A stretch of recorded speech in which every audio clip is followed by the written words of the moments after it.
This Rev3 Games preview is brought to you by Netflix. It is my great pleasure to introduce Ryan Kaufman and Nick Herman from Telltale Games here to talk about The Wolf Among Us. Thank you guys so much for your time. Yeah, thanks for having us, man. Being here. Yeah. So, for those that are not familiar with the, I would say, well-established comic book Fables, give some sort of context to what The Wolf Among Us is about and how it fits into all that lore. Wolf Among Us is a game set in this hidden community in New York City, and the idea is that the fairy tales and folk tales and fables that you know have all fled their homeland, wherever it is they live, and come to our world. And they're hiding out among us. They have to keep it secret, and you play as Bigby Wolf, the big bad wolf, the former villain, and he's now the sheriff of Fabletown. So he's been tasked with taking care of all these, these fairies and folk tales and all this stuff, and making sure they don't kill each other. Yeah, I mean, and I think that the really cool thing with our story is we take place before the comics. So we're a prequel. It's sort of set in this old, pre-Giuliani era of New York City, and we get to play with how Bigby became this sheriff, like the protector of all these guys. I mean, he came from being the bad guy. Everyone's afraid of him. No one really likes him. Mr. Toad? Oh, shit.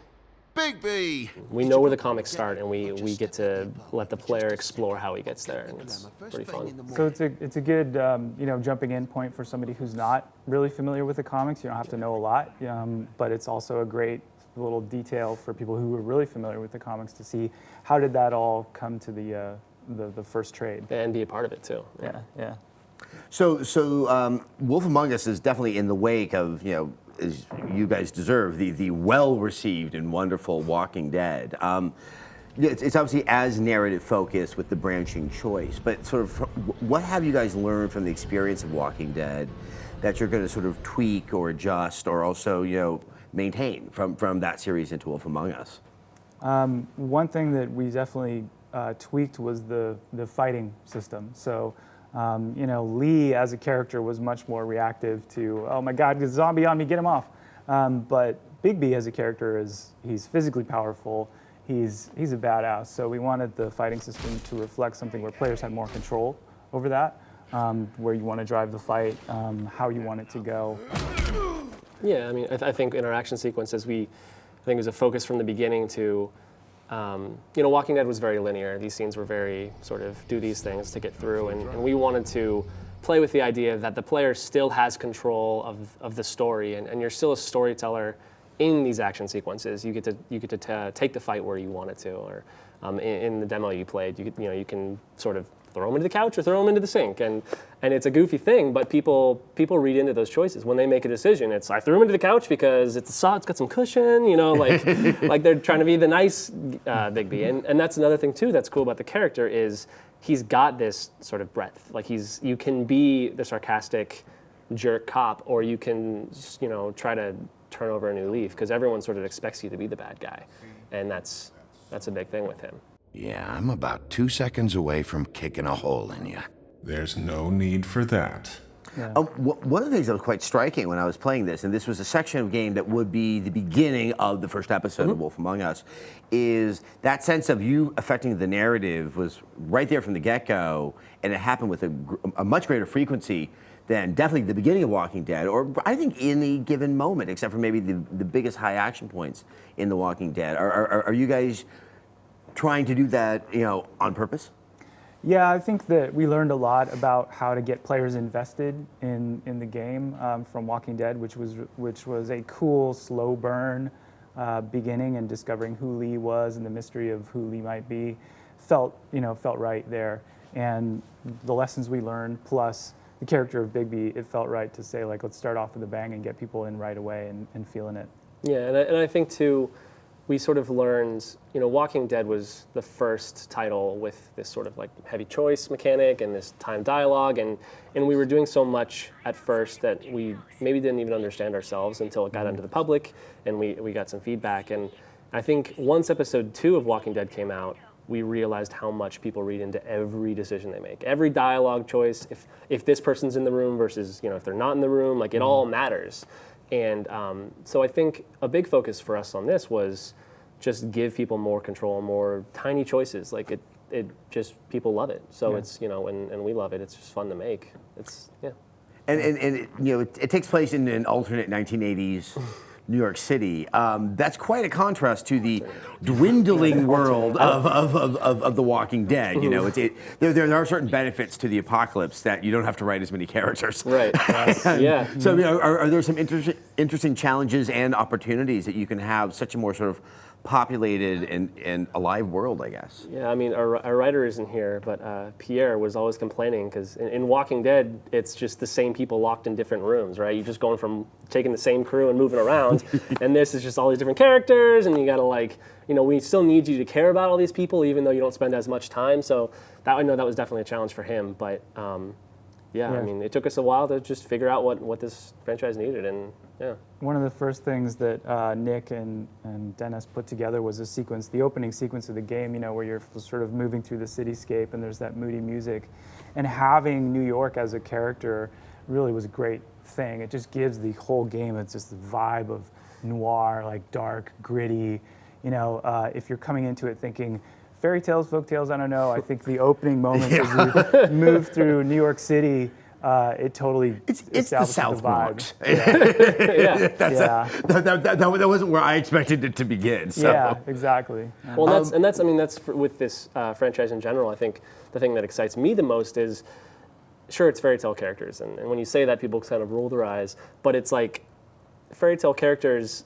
Like, they aren't the Disney versions, right? No, I mean, even The Little Mermaid. They're horrible people. That's a horrible story. That's a terrible story. It's gut-wrenching at the end of the actual Little Mermaid. Yeah, she just turns into sea foam and just disappears, and it's like, huh? But we get to sort of, the arc of fairy tales has been like, oh, let's make it more friendly, and we're bringing it back down and keeping it dark, and with these vibrant colors, it's just this nice contrast with this dark, gritty world and this beautiful art. Yeah. Well, that was one of the things that I think is also immediately striking, despite being in the less than savory section of the Bronx, but all the colors that are on screen.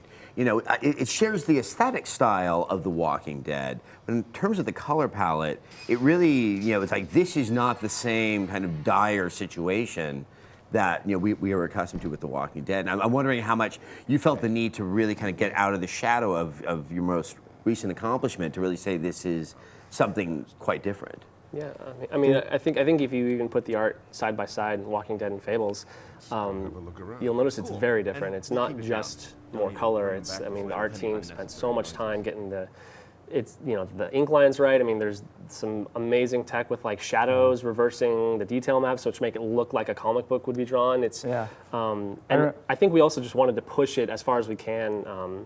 Sort of in every aspect away from The Walking Dead. I mean, keeping its core of what the game's about and what we care about, but like the art, the music, like the tone, the types of people you meet, like it's all pushed as far as we can just to be different. Oh, and one thing that is also maintained, and it struck me that I think it happened 2 or 3 times just in the short piece that I played, reminding the player at certain moments that decisions you made will come back. I find that to be remarkably effective.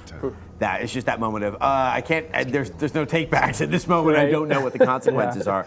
I'm curious what the thinking was to institute that in the first place, and if I can see the case could be made not to incorporate something like that. But. Yeah, actually, it's funny because in Walking Dead, when we introduced it pretty late. And I was totally against it. Like, I was so not into the idea. I was just like, it's goofy. Like, let's have a feature so we can turn it off. And you can, if you don't like it, turn it off in the settings. But now that I've been playing our games with it on, I can't turn it off. Like, people, it helps you so much realize, like, oh, everything you do, everyone's paying attention. Like, we're not gonna forget it.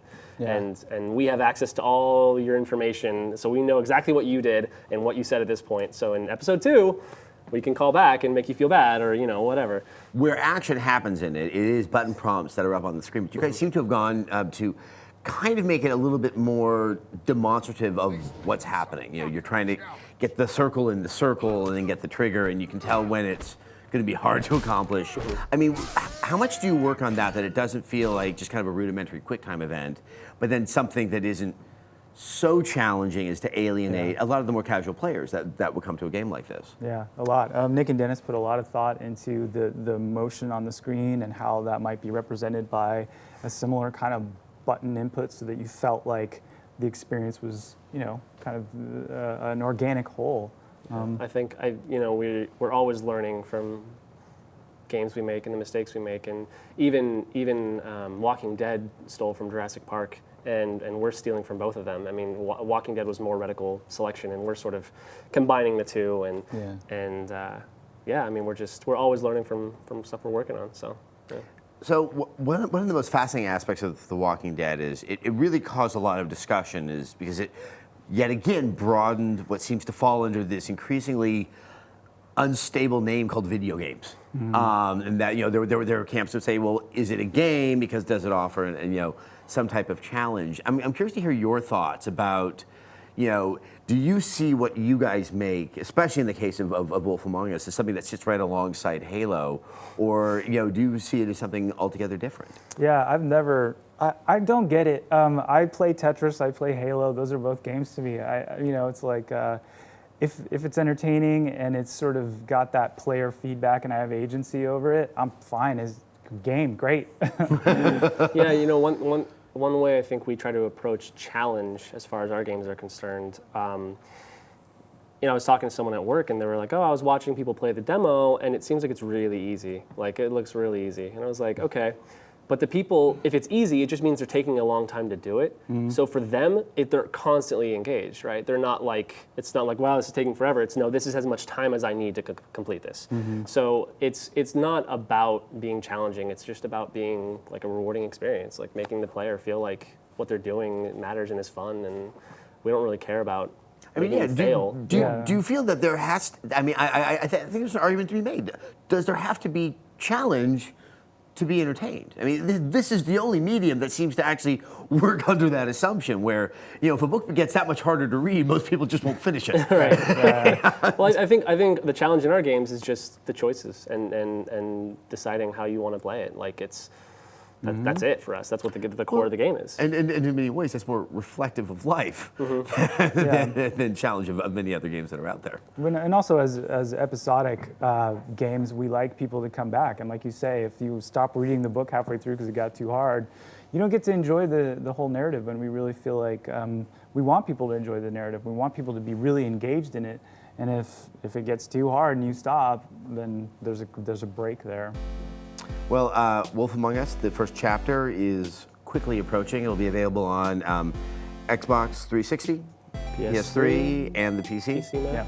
All right, and the Mac as well. Well, I cannot wait. I hope so. Sure, we just invented that. Where's the marketing team? Everything. Yeah, okay, we're good. Guys, thank you so much for stopping by. Thank you. I really am excited. Cool, Thank thanks, you. man. Let's take a moment and thank our sponsor, Netflix. Netflix lets you stream your favorite movies and shows straight to your home without having to deal with one of those pesky cable companies. As long as you have an internet connection and a Netflix-enabled device, you're good to go. You can support Rev 3 Games and sign up for a free trial membership by heading to netflix.com/Rev3Games.